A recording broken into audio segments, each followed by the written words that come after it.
வணக்கம். நம்ம இப்போ ஃபுல்லாக agreement of verb and subject இந்த சீரீஸ் தான் பார்த்துட்டு இருக்கிறோம். ஸோ அதில் இன்னைக்கு பார்ட் 6 இன்னொரு exercise from the same book remedial English grammar for foreign students by F T Wood. So இதெல்லாம் இந்த எக்ஸசைஸ் எல்லாமே எல்லாருக்குமே ரொம்ப யூஸ்ஃபுல்லாக இருக்குன்னு சொல்லி மெசேஜ் பண்ணியிருக்கிறீங்க. தேங்க்யூ. ஸோ இன்னைக்கு ஒரு 15 sentences நம்ம பார்ப்போம். Supply the appropriate verb in the blank spaces. So இங்கே வந்து ப்ரெசன்ட் டென்ஸா பாஸ்ட் டென்ஸான்னு கொடுக்கல. ஸோ நம்மளே நம்ம கெஸ் பண்ணி போட்டுக்கலாம். இந்த சென்டென்ஸோட மீனிங்கை பார்த்து ப்ரெசென்டா பாஸ்டான்னு போட்டுக்கலாம். சில நேரம் ப்ரெசென்ட் போட்டாலும் கரெக்டாக இருக்கும், பாஸ்ட் போட்டாலும் கரெக்டாக இருக்கும். ஸோ ஒவ்வொரு சென்டென்ஸை நம்ம இப்போ பார்ப்போமா?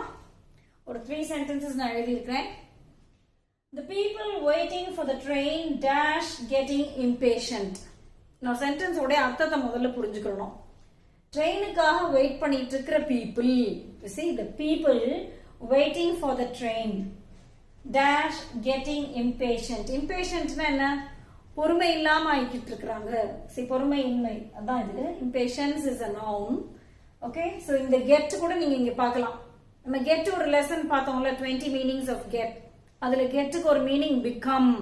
so இங்க வந்து getting impatientனா impatient ஆகுறது. இந்த மாதிரி ஆகிக்கிட்டு இருக்காங்க அப்படின்னு சொல்லணும்னா are getting impatient. இல்ல ஒரு பாஸ்ட் விஷயத்தை பத்தி நம்ம சொல்றோம்னா were getting impatient. But remember you have to use only the plural verb. are இல்லனா were. is இல்ல was வராது. ஏன்னா சப்ஜெக்ட் என்னன்னு பாருங்க, people தான் சப்ஜெக்ட். இந்த blank பக்கத்துல ட்ரெயின் இருந்தா கூட நம்ம people பத்தி தான் பேசுறோம். இந்த ட்ரெயினை பார்த்த உடனே தான் நிறைய பேர் ட்ரெயினுக்கு அப்புறம் எப்படி ஆர் வரும் இல்ல வேர் வரும்னு நினைச்சிட்டு இஸ்ஓ வாசோ போட்டுருவாங்க. அந்த ட்ராப்ல நம்ம மாட்டிக்கிற கூடாது. So you have to find the subject of each sentence and then decide the verb. Okay, so the people waiting for the train are getting impatient, are becoming impatient. Where போட்டாலும் கரெக்ட் தான். Okay, now the second sentence, mathematics dash his weakest subject. So mathematics தான் அவனுடைய weakest subject ன்னு சொல்லுவாங்க. subject வேற இருக்கு பாருங்க இங்க, singular noun. அப்ப வந்து நல்லா தெரியும் நம்மளுக்கு இது வந்து ஒரு singular subjectனு. ஸோ இங்க எஸ் வந்திருந்தா கூட அது ஒரு பெரிய விஷயம் இல்லை. நியூஸ் எல்லாம் கூட நம்ம பார்த்தோம்ல, அது மாதிரி நேம்ஸ் ஆஃப் சப்ஜெக்ட்ஸ் இந்த மாதிரி economics, மேத்தமேட்டிக்ஸ் எல்லாம் இருந்துச்சுன்னா அது வந்து நம்ம சிங்குலர் சப்ஜெக்டை ட்ரீட் பண்ணி நம்ம இஸ் போடுறோம். வாஸ் போட்டாலும் ஒன்றும் இல்லை. ஒரு பாஸ்ட்டை பற்றி நம்ம சொல்கிறோம்னா ஒரு ஸ்கூல் காலேஜ்லாம் முடிச்சு ஒருத்தர் வேலையில் இருக்கிறாரு, அப்போ நம்ம அவரோட ஸ்கூல் டேஸை பற்றி சொல்கிறோம். ஸ்கூலில் படிக்கும் போது அவருக்கு மேத்ஸ் தான் வீக்கஸ்ட் சப்ஜெக்டாக இருந்தது அப்படின்னு சொல்லணும்னா வாஸ் போடுவோம். இல்லை இப்போ ஸ்கூலில் படிச்சுட்டு இருக்கிற ஒரு ஸ்டூடெண்ட்டுக்கு மேத்ஸ் தான் வீக்கஸ்ட் சப்ஜெக்டாக இருக்குதுன்னு சொன்னால் இஸ் போடுவோம். ஓகே, ஏன் நான் இது இவ்வளவு டீட்டெயிலாக எக்ஸ்பிளைன் பண்ணுறேன்னா, இன்னொரு ஒரு எக்ஸசைஸில் there is there are exercise அந்த லெசனில் ஒரு சென்டென்ஸ் நம்ம ப்ரெசன்ட் டென்ஸ்லயும் ஒரு சென்டென்ஸ் பாஸ்ட் டென்ஸ்லயும் போட்டோம். அது ஏன்னா பிராக்கெட்ஸ்ல வந்து அந்த மாதிரி க்ளூஸ் ஏதாவது இருந்திருக்கும், அது ப்ரெசன்ட் பாஸ்ட்னு. இல்ல இந்த சென்டென்ஸே கரெக்ட், நவ் ஐ ரிமெம்பர், சென்டென்ஸே ப்ரெசன்ட் பாஸ்ட்ல இருந்ததுனால அதுக்கேற்ற மாதிரி நம்ம போட்டிருப்போம் ஏதாவது. Okay, so somebody ask that question in the comment section. ஏன் இந்த கொஸ்டின் ப்ரெசன்ட் டென்ஸ்ல இருக்கு, ஏன் இது பாஸ்ட் டென்ஸ்ல இருக்குன்னு. ஸோ எந்த டென்ஸ்ல இருந்தாலும் பரவாயில்ல, நம்ம வந்து இப்ப சப்ஜெக்டும் வேர்பும் அக்ரி ஆகுதான்னு பாக்குறோம், அவ்வளவுதான். Okay, number 3, there dash plenty of time before the bus leaves. இதோட மீனிங் என்ன? பஸ் கிளம்புறதுக்கு முன்னால நிறைய நேரம் இருக்குது. ஓகே, நேரம்னாலே அது அன்கவுண்டபிள் நவுன். அன்கவுண்டபிள் நவுன்ஸ் எல்லாம் சிங்குலர், அதனால நம்ம இங்க இஸ் போட போறோம். இப்ப நம்ம there is there are lesson ஞாபகம் இருக்கா உங்களுக்கு? சோ இங்க என்ன வருதுன்றத பார்த்து அதுக்கேற்ற மாதிரி தான் நம்ம இங்க இஸ் ஆர் போடுவோம்.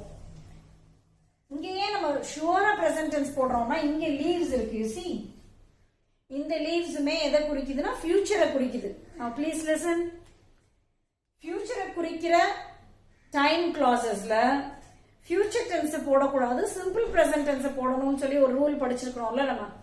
சிம்பிள் பிரசன்ட் டென்ஸ் யூசஸ்ல number 4, remember that in clauses of time and condition to mean the future we use the simple present tense and not the future tense. அப்ப இங்க before the bus will leave னு சொல்லிட கூடாது. இனிமே தான் bus கிளம்ப போகுது, ஃபியூச்சர்ல தான், இருந்தாலும் leaves னு போடுறோம். ஏன்னா பிஃபோர்ன்ற வேர்ட் இருக்குல்ல. so before the bus leavesங்கிறது ஒரு time clause talking about the future. So அதனால இங்கே லீவ்ஸ் இருக்கு. ஸோ இங்கே இனிமே தான் பஸ் கிளம்ப போகுது. அப்போ நம்ம நிறைய நேரம் இருக்கிறதுன்னு தான் நம்ம சொல்லுவோம். அதனால இங்கே இஸ் போடணும். There is plenty of time before the bus leaves. Okay? Now, the next sentence. So, நீங்க இதுல வேற ஏதாவது டவுட் இருந்தா கூட நீங்க காமெண்ட்ஸ்ல கேட்கலாம். Okay. Number 4. There dash plenty of books on that subject. So, அதே plenty of வருது. ஆனா plenty of க்கு அப்புறம் என்ன வருதுன்னு நம்ம பார்க்கறோம். books இருக்கு on that subject. அந்த சப்ஜெக்ட்ல நிறைய books இருக்குது. see அப்ப books தான் இங்க subject. plenty of subject, plenty of books. இதனால books தான்.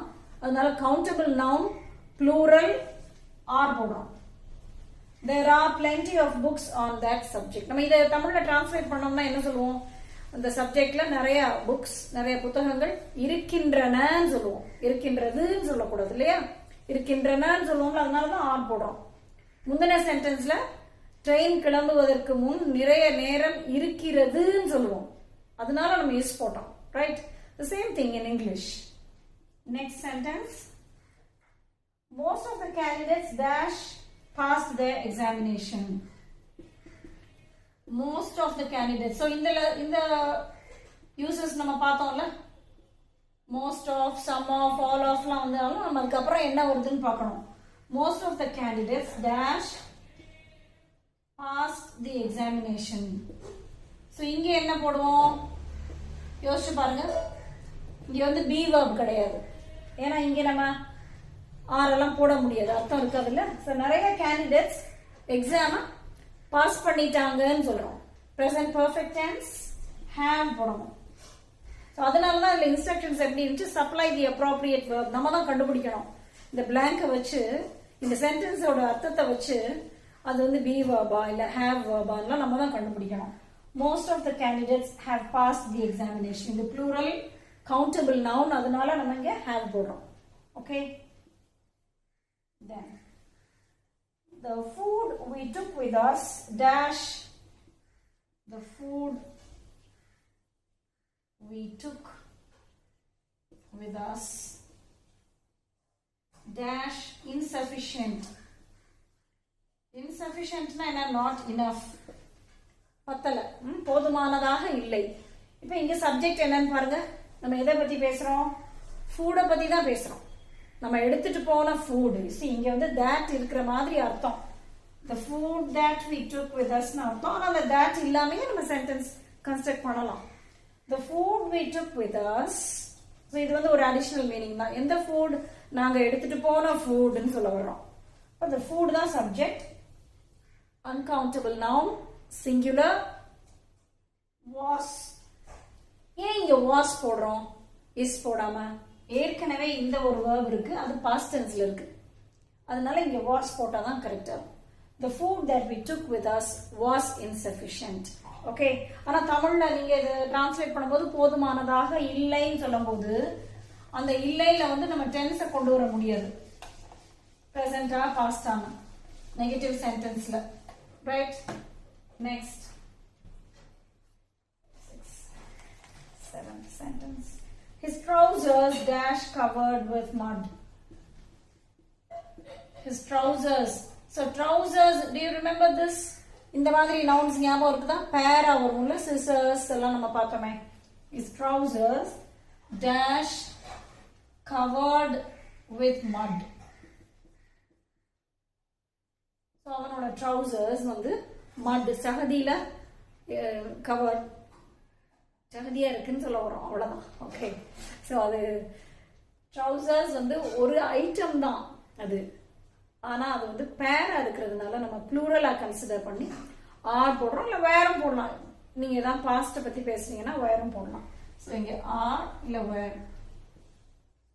His trousers are covered with mud or his trousers were covered with mud. Okay. மழையில நடந்து வந்தா சகதி எல்லாம் தெரிச்சு அந்த மாதிரி ஆயிரும் இல்லையா? சோ அப்ப சொல்லலாம். The whole herd of cattle dashed to be sold. the whole herd of cattle dash to be sold. So இங்க the whole herd of cattle இருக்குது. அப்ப இது வந்து ஒரு collective noun. You see, collective noun அதுவும் வந்து ஒரு குரூப்பா தான் நம்ம பேசுறோம் இங்க. அப்ப collective noun-ஏ வந்து முக்காவாசி நேரம் நம்ம collective noun வந்து சிங்குலரா தான் கன்சிடர் பண்ணுவோம். But there are instances where you consider it a plural noun. எப்பனா ஒரு குரூப்ல இருக்கிற ஒவ்வொருத்தரையுமே வந்து ஒரு இண்டிவிஜுவல் மெம்பரா கன்சிடர் பண்ணனும்னா அப்ப வந்து plural noun ஆயிரும். But that's something rare. Most of the time we use the collective noun as a singular noun. So இங்க மொத்தமா அந்த herd of cattle தான் வந்து விற்கப்பட வேண்டி இருக்கிறது, விற்கப்பட இருக்கிறது அப்படினு சொல்றோம் நம்ம. அப்ப இருக்கிறது தான் அது is to be sold or was to be sold. Okay. Next. A pair of trousers dash hanging over the chair. முதல்ல வெறும் trousers வந்துச்சு, இப்போ வந்து a pair of trousers இருக்கு.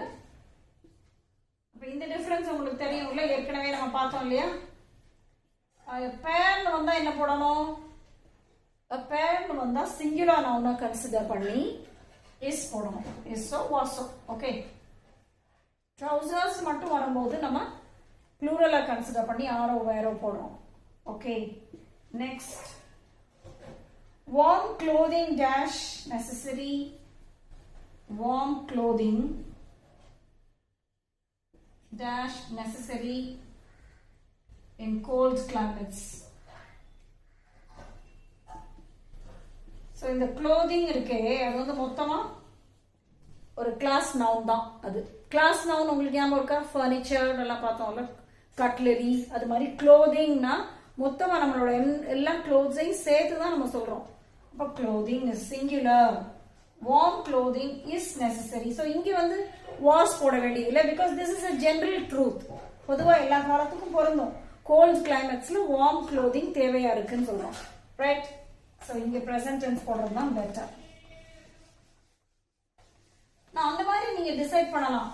நீங்க வந்து சென்டென்ஸை வாசிச்சு பார்த்து அதோட மீனிங் என்னன்னு கண்டுபிடிச்சு அதுக்கேற்ற மாதிரி டென்ஸை போடணும்.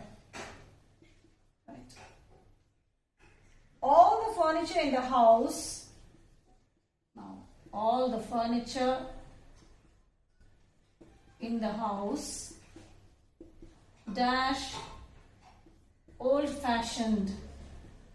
So என்னென்ன இருக்கோ furniture, you see, sofa, table, chair, desk எல்லாம் மொத்தமா சேர்த்து, dining table, chairs எல்லாமே சேர்த்து furniture மொத்தமா நம்ம சொல்றோம். all the furniture, again a class noun. இங்க all இருந்தாலும் சரி, some of the furniture, most of the furniture என்ன இருந்தாலும் வந்து அது singular noun தான் நம்ம பார்க்கிறோம். Right? Furniture, singular noun. All the furniture in the house is old fashioned or was old fashioned. Past இருந்துச்சுனா both are correct. Then most of the land in this part of the country, most of the land, அதான் subject, in this part of the country dash uncultivated. Now have you guessed the answer already? Most of the land in this part of the country, land தான் uncountable noun. Most of the land in this part of the country is uncultivated. அது வந்து விளைநிலமா இல்ல, cultivate பண்ணப்படாம இருக்குது. Okay. Then a pair of spectacles dash lying on the table. A pair of spectacles, easy, pair இருக்கு, dash lying on the table. வெறும் spectacles வந்துச்சுன்னா plural noun, plural verb போடுவோம். pair வந்ததுனால is போடுறோம். ஓகே, இது தமிழ்ல வந்து நம்ம மூக்கு கண்ணாடி அப்படின்னு சொன்னோம்னா அது எப்பயுமே சிங்குலர் நவுன் தான். ஓகே, கண்ணாடிகள்னு நம்ம சொன்னா அது வேற நிறைய இருந்துச்சுன்னா தான் செப்பரேட் ஐட்டம்ஸா. இது வந்து ஸ்பெக்டக்கிள்ஸ், ட்ரௌசர்ஸ், இது எல்லாமே எப்பயும் பேரா, சிசர்ஸ், இதெல்லாம் பேரா வரும்போது நம்ம பேர்ங்கிற வேர்டை சொன்னோம்னா சிங்குலர் நவுன் ஆகும். பேர் இல்லாம வெறும் அது மட்டும் நவுனை மட்டும் சொன்னோம்னா ப்ளூரல் நவுனாவும் ட்ரீட் பண்றோம். Okay, I think the number ஏதோ மாத்தி போட்டேன்னு நினைக்கிறேன், 14 எழுதியிருக்கிறேன். But there are two more sentences I see here. The stationery dash been ordered. The stationery dash been ordered, but dash not yet been delivered. Okay, so order பண்ணியாச்சு, ஆனா இன்னும் deliver பண்ணப்படவில்லைன்னு சொல்றோம். So இது வந்து present perfect passive voice, ரெண்டு sentence ரெண்டு verbsமே அப்படிதான். The stationery singular noun, ஏன்னா மொத்தமா நம்ம வந்து இந்த ரைட்டிங் மெட்டீரியல்ஸ் எல்லாத்தையும் சேர்த்து மொத்தமா கலெக்டிவா அது ஒரு சிங்குலர் நவுனா தான் நம்ம கன்சிடர் பண்றோம். ஸ்டேஷனரி, இந்த ERY அது ரொம்ப முக்கியம். நிறைய கடைகள்ல பாத்தீங்கன்னா ஸ்டேஷனரி ஷாப்ஸ்ல இந்த ERY போடாம ARY போட்டிருக்கோம். ஓகே, ஸோ ARY போட்டா ஸ்டேஷனரினா நாட் மூவிங் அர்த்தம், ஸ்டில்ல ஒரே இடத்துல இருக்குதுன்னா தான் ஸ்டேஷனரின்னு சொல்லுவோம். Right, has been ordered, order பண்ணப்பட்டு விட்டது ஆனால் இன்னும் deliver பண்ணப்படவில்லை. has not yet been delivered, has தான் போடணும், இங்கே is வராது. Okay, an epidemic of measles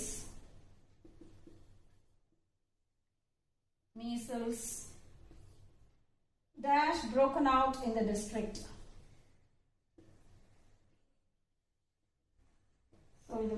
ஒரு திடீர்னு ஒரு டிசீஸ் வருது கம்யூனிட்டியில அப்படின்னா அது வந்து பிரேக்ஸ் அவுட் சொல்லுவாங்க, எபிடெமிக் பிரேக்ஸ் அவுட். இப்போ இங்க வந்து ஹேஸ் broken out. ஸோ ஏன் ஹேஸ் போடுறோம் அப்படின்னா எபிடெமிக் வெறும் மீசல்ஸ் இருந்தா கூட ஹேஸ் தான் போடுவோம். இங்க எஸ் இருந்தா கூட அது வந்து ஒரு டிசீஸோட பேரு, ஒரு இன்ஃபெக்ஷனோடைய பேருங்கிறதுனால நம்ம சிங்குலர் நவுனை ட்ரீட் பண்ணி ஹேஸ் போடுவோம். ஓகே, ஸோ இந்த லெசன் யூஸ்ஃபுல்லா இருந்துச்சுன்னா அவசியம் ஃப்ரெண்ட்ஸ்க்கு ஷேர் பண்ணுங்க. வேற ஏதாவது கொஸ்டின்ஸ் எக்ஸாம்ஸ்ல நீங்க கொஸ்டின் பேப்பர்ல பாக்குற சில கொஸ்டின்ஸ்க்கு உங்களுக்கு வந்து ஆன்சர் தெரியலன்னா காமெண்ட்ஸ்ல அவசியம் கேளுங்க. நிறைய பேர்கிட்ட என்னோட வாட்ஸ்அப் நம்பர் இருக்கிறதுனால எனக்கு தனியாவே நீங்க மெசேஜ் பண்ணி கேட்டுட்டு இருக்கீங்க. அதை விட பெட்டர் யூடியூப்ல வீடியோக்கு கீழே நீங்க காமெண்ட்ஸ்ல கேட்டா நல்லது. ஏன்னா மற்றவங்களுக்கும் அது யூஸ்ஃபுல்லா இருக்கும். அந்த கொஸ்டினுக்கு நான் ஆன்சர் பண்ணும்போது அதை மற்றவங்களும் ரீட் பண்ணும்போது நிறைய பேருக்கு பிரயோஜனமா இருக்கும். So it's better to ask your questions in the comment section, right? Thank you for watching.